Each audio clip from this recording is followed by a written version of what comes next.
Alright, so I'm going to give a quick walkthrough of how to use the terrain generator program I discovered. It's called L3DT.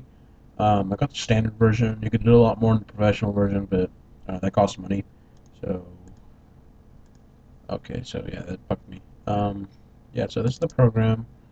As you can see, nothing is really happening right now. Um, but it's a simple program to use. Because it auto generates to your parameters. So there's not a lot of customization um, right off the bat. So first you go to new project, you click designable map. There's tutorials on how to use the other um, types of maps, like blank designable map, Perlin map, fractal map, blank height map. But I'm going to go with the designable map because it's the fastest and quickest way to generate something decent looking, and then you can mess with it and make it your own. So designable map. Okay, so I'm gonna go with the recommended parameter. Oh, why do you do that? I'm gonna go with the recommended parameters for multiplayer maps. 512 by 512. Okay, why don't you let me delete 512? Alright, so yeah, that's the basic parameters. Okay, I might mess with it a little bit. Let's see. Yeah, let's make it cell a little bigger. Yeah, 512 is typically the normal parameters, but okay, I get it. You won't let me click through this. To there. Okay, so we got our height and scale and width and height um, done. So you just click the next. Um, let's keep it at 64. See how that looks like. That's typically what they recommend in the tutorials. Okay, so this is where I guess the magic starts happening. Um, so average altitude. Let's pretty much make this in favor of land. I want this to be kind of steep. Scale features. I kind of want this to be vast. Um, Noise strength. Let's add a little noise to this. Noise shape. Let's go more of fractal, site fractal. Cliffs and torrences. Not that many. Erosion. Strong and lakes.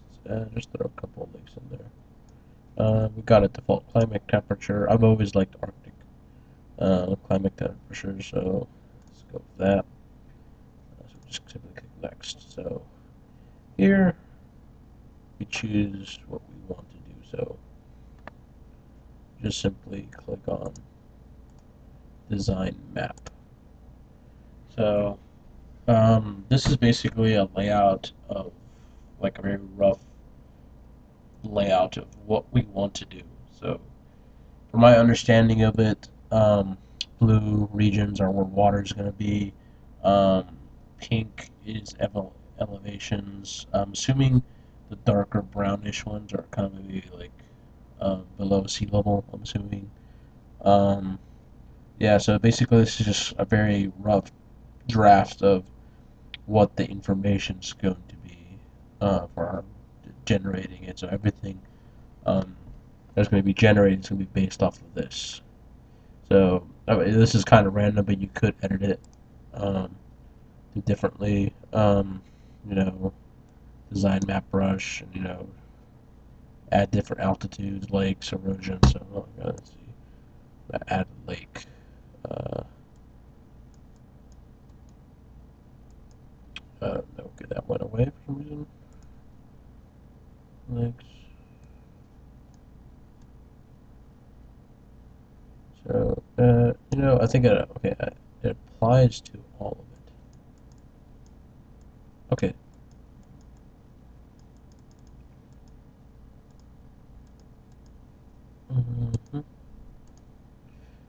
Well, I'm doing something. I don't know really what. I didn't really experiment with the design map brush, but I did something. I'm taking numbers away. Okay, let's see how this thing turns out. So go to the calculation wizard, and you're going to calculate the water map, attribute maps, terrain, normals, light map, texture map, and our design map.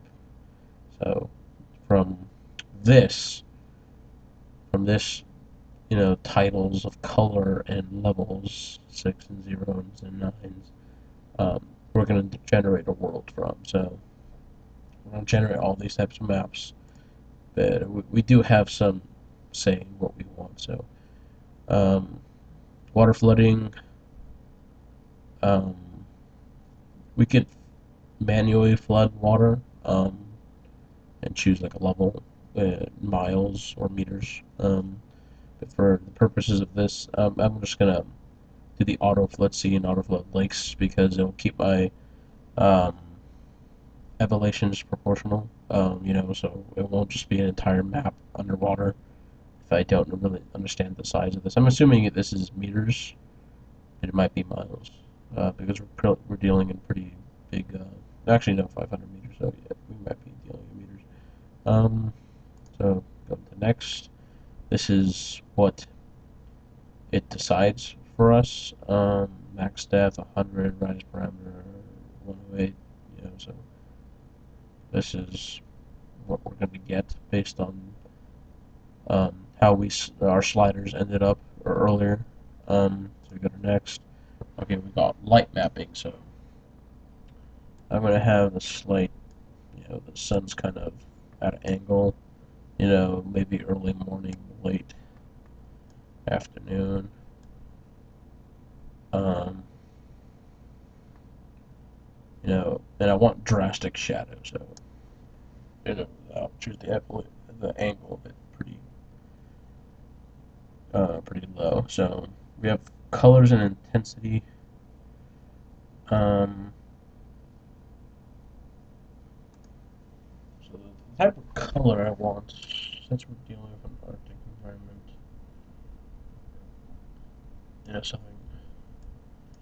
something yellow, but not that strong. Okay, so that's the color of my sun. Ambient light, yeah,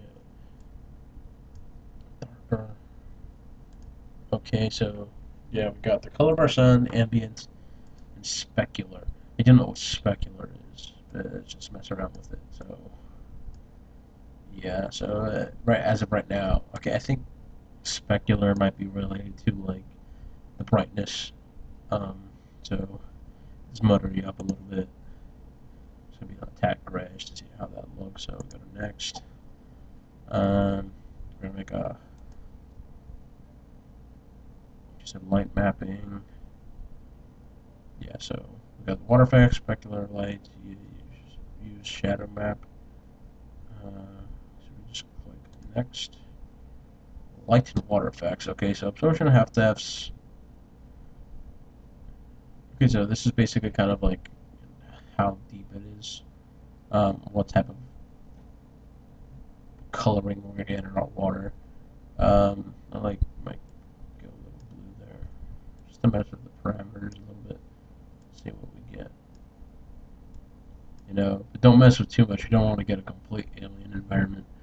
So next there. Okay, so we basically got everything. I want to make a high resolution texture map. So once we push OK, it's going to generate everything based on the selections I've made. And it's not just that you can do that. It's going to generate a lot of information, but you can still edit it the old-fashioned way with brushes. You can import other objects. Look at tutorials where people import houses and trees and different texture maps, like custom-made texture maps. Right now, it's making um, automatic texture maps based on your parameters, but you can still edit those. So it's gonna take a little bit. So So now it's generating our maps.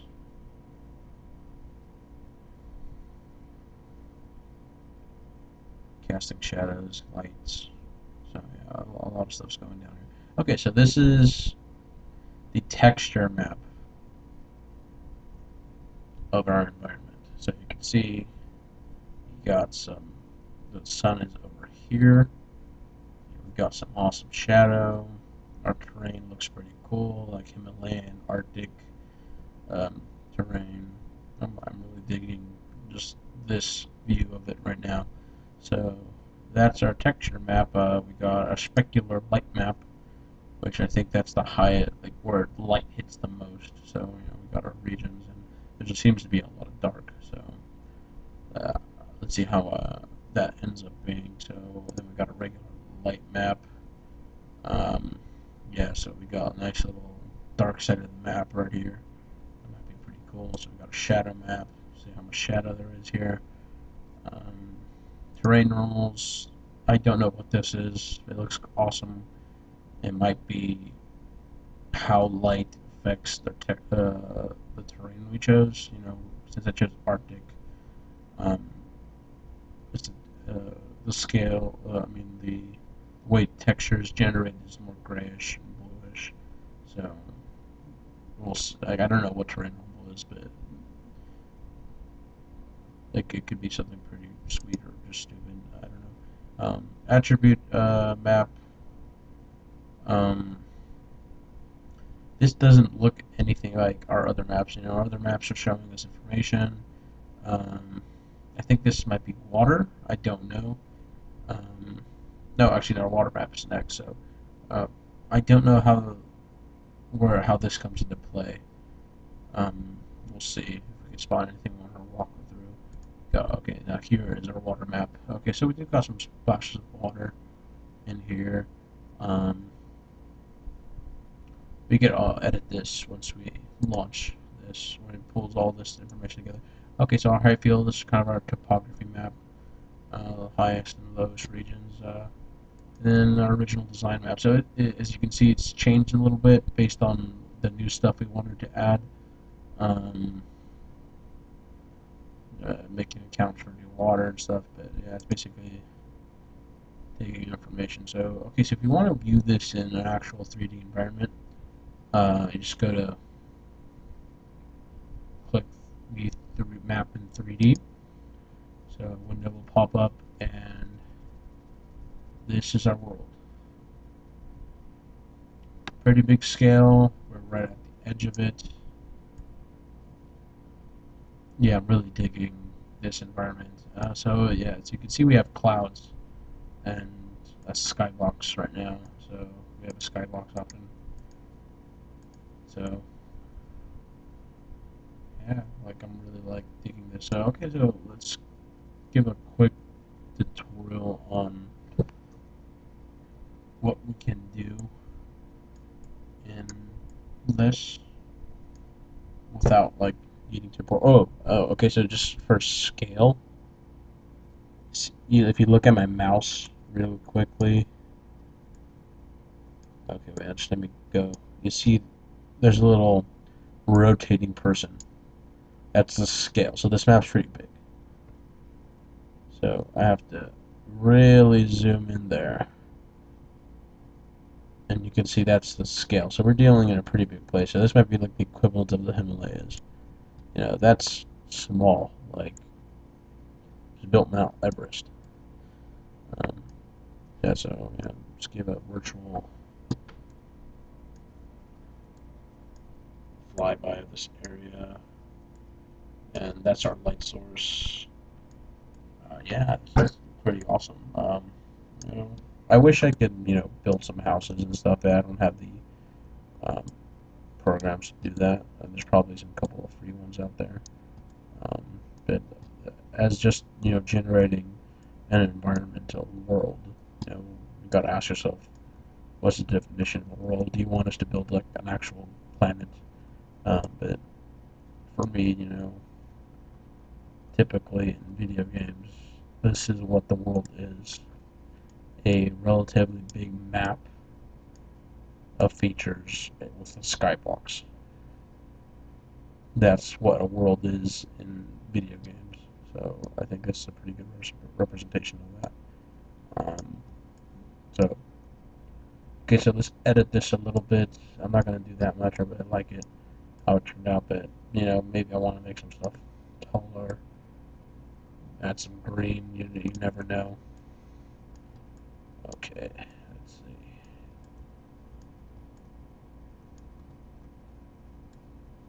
Okay, I'm gonna get higher up here.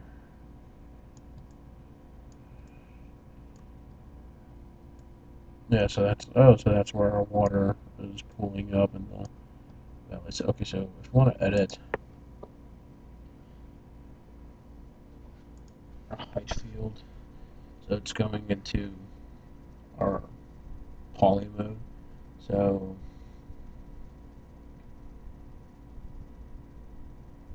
we might okay, so we go to raise brush and we have a specific um, so let's kind of make a spine right here. You see that in mountains a lot. So let's see. So yeah, we're kind of morphing the environment right now. Let's see. So it's kind of like let's make a Everest-esque type of mountain. So if I think I remember correctly, Mount Everest. This the Hillary. This spine thing I'm making right here will be the Hillary Steep. Okay, so we got that. And once you get to the Mount Everest, on the top, you have like this horn thing. Let's see. Okay.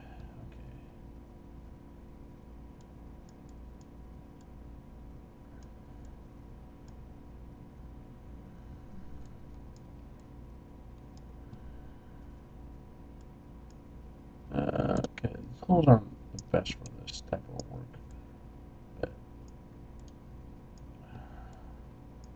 let's see.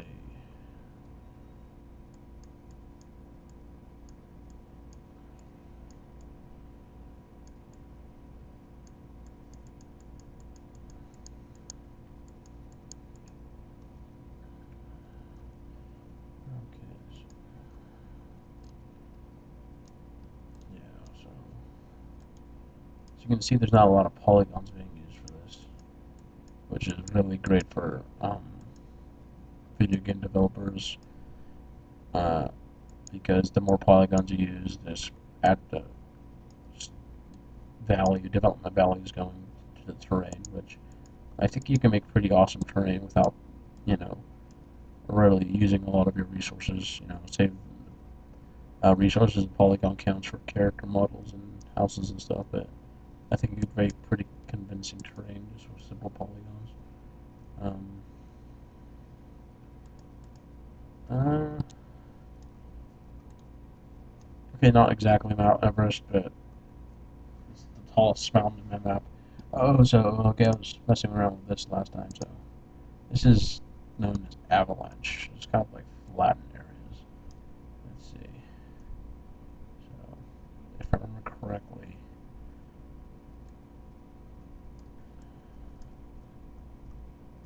yeah. So let's do that. Um, smaller. Yeah, so just kind of scar mountains. Man, it's like what they want to go through is see how there's more polygons right there. They kind of want to go through that. Oh, like Earth has been moved. Yeah, just shit fell off the mountainside. So if we go to our texture mode, you can't really see that difference, but this mountain looks a lot better. I think it looks slightly better off than what it was. Okay, so yeah. So yeah, so that's kind of the edible height fields. You see we got some tools here. We got Perla noise. I don't know what that is. Quickly, let's see what. Let's go back to polymer, see if there's any actual things going on here. I think we're permanent. Okay, I saw something happen. I think it bigger scale. Let's see. Okay, it did something. I think it's messing with the avalanche I had. Okay, we got smooth. Oh, okay, we got smooth here. So, okay, just basically kind of destroyed the avalanche, make a smoother mountain. Not sharp, safe. Okay, I don't want to level things. So, okay, back to avalanche bulldozer. I don't know what this is gonna do. Oh, I, well, I don't know. Oh, okay, I think that's just to move Earth. Like, it created a strip field. Oh, okay, I don't like that. Undo. So, okay, yeah, so. Yeah, and then you got the typical, cliffs, lower 2, raise 2, set 2, lower brush, raise brush, point grab. So, yeah, that's nice.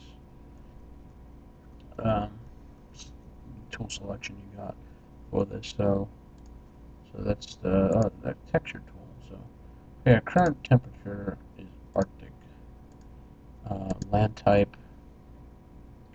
So we can add um, stuff. So we add sand, pebbles, underwater rock, coastal rock, grass, lush grass, steep lush grass, different types of grasses. But what I want to add is snow. I want to make the top of this a little snowy.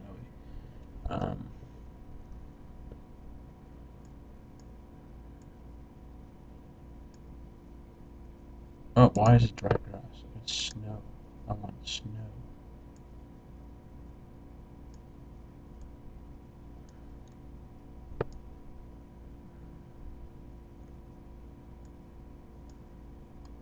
It's not really working that well.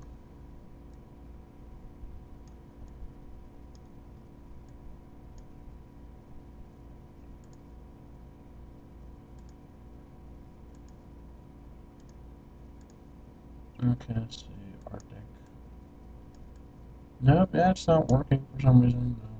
Was messing in this earlier. It was working. Um, so yeah, that's how that's supposed to work. So we went to the height field. Oh, attribute brush. Okay, so to use the attribute map brush in Sapphire, L3DT must generate an RGB map image of the attribute map to see the textures for the terrain renderer. This may take a few seconds or many minutes, depending on the size of the attribute maps. I haven't really messed in this. I don't know how long this is going to take. Um, okay, let's see what's going on.